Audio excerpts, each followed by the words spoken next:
Okay, we're here to talk about some other forms of recovery.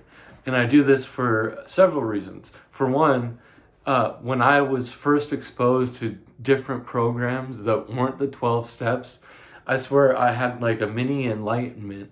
And I basically became someone who was myself more. It's hard to explain, because like I took what worked for me from the 12 steps and made it my own, just like how Bruce Lee approached martial arts. He said, take what works and make it your own, or something like that. I probably missed a step or something, but that's basically the idea. Also, like, another reason is because like I I was inspired by Avatar: The Last Airbender. Iroh, when he did that little speech in the sand where he talks about uh, the four elements and stuff, where, like, if you only stick to one source, you become stale.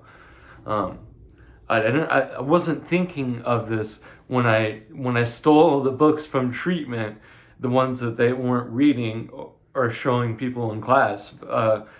Um, but that's basically what happened. Was I came up with like my own way to stop drinking. So okay, we're gonna start with withdrawal discomfort. It's a problem for a lot of people. So okay. When some drugs are used heavily and continuously over a long period, substance users may experience withdrawal symptoms upon discontinuing usage.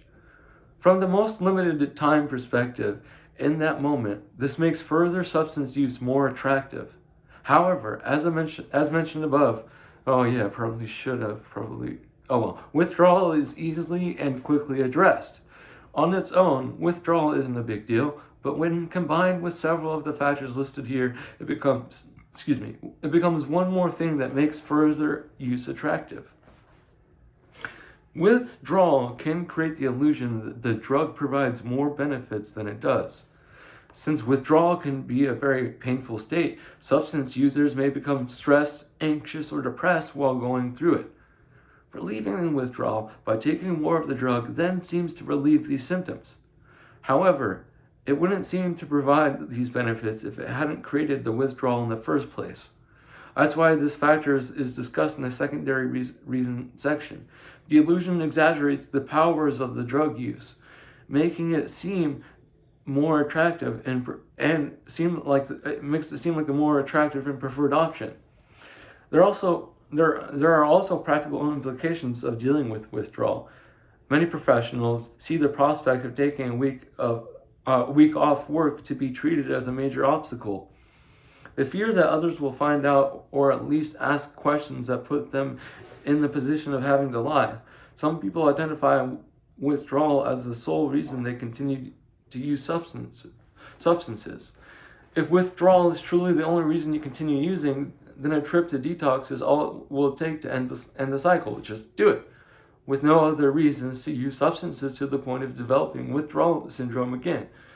Your problem will be permanently solved. You can say you're going on vacation and nobody needs to know the truth.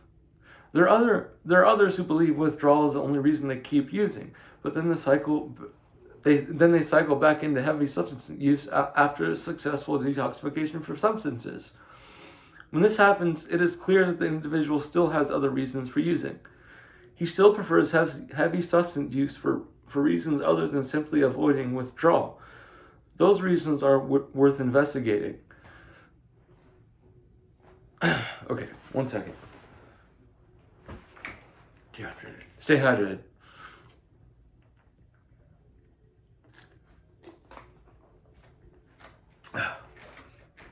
Okay. Relief from boredom. Although this factor has been implicit in several places throughout this chapter, we waited to the end to discuss it because it bridges both categories of primary and secondary reasons. We've addressed it already, but it deserves another mention here because it is cited by so many substance users as a reason for their substance use. For some young people, or those who haven't been using substances long, it can be a primary reason because it's new and exciting. Substance use provides a license to misbehave and can lead to exciting situations as well as even those situations are troubling. Getting into trouble certainly isn't boring. However, this factor is highly related to substance users' perception of their other options.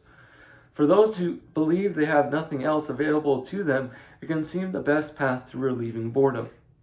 For those who've severely limited their lives because of their substance use and are bored, continued use seems to relieve that boredom and can thus be a secondary reason for using. If they rule out their other options or the exhaustion of the habit makes other options look impractical. As described in the sections on crowding out other options and the factor of habit, further substance use can then seem like the most efficient and perhaps only option to relieve boredom. Shame. Drowning in a shame can be the most influential secondary reason people develop a strong preference for substance use. Such shame develops because of the social views that there's something wrong with people who prefer heavy or even mild use of substance that are big taboos, such as heroin and cocaine. When users believe their use has made them into a monster and permanently stained them, and they've taken on an addict identity, they may believe they have passed the point of no return. This makes continued substance use appear to be the only option. Much of the text deals with this factor because it affects so many people. We'll help you to see beyond it. The simplest explanation is the most accurate explanation. We have presented a listing of simple, logical reasons that people prefer substance use. Any of them can apply whether you have a weak or strong preference depending on how firmly they are part of your thinking. Those primary factors that represent direct benefits such as the highs and pleasures and the power to disinhibit and relieve emotional pain exist in comparison to other options. The less you believe the less you believe that you can gain these benefits in other ways, the more your belief in these benefits will strengthen your preference for intoxication. You can change your belief in these benefits, or at least their relative importance. Many of the secondary reasons are wrapped in habit and self-perception. You can see your way past these factors as well. You've been using substances because you prefer to use substances, and preferences can be changed. The point in presenting this discussion is to make obvious and bring into conscious awareness the truly simple and intuitive reasons for people's desire for intoxication. It's not helpful to overcomplicate this. Determine which reasons apply to you, but don't feel like you need to relate to everything discussed here. We want you to take Occam's razor to this issue, which is the scientific principle that says the simplest explanation is the most accurate one. So consider these questions. Do you want to get high, drunk all the time because you like the way it feels and think it provides you with myriads of benefits? Or do you want to get high, drunk all the time because you believe you have a mysterious and elusive disease or genetic factors that have never been shown to exist that have rendered you powerless? References and stuff. I can't even pronounce a lot of these.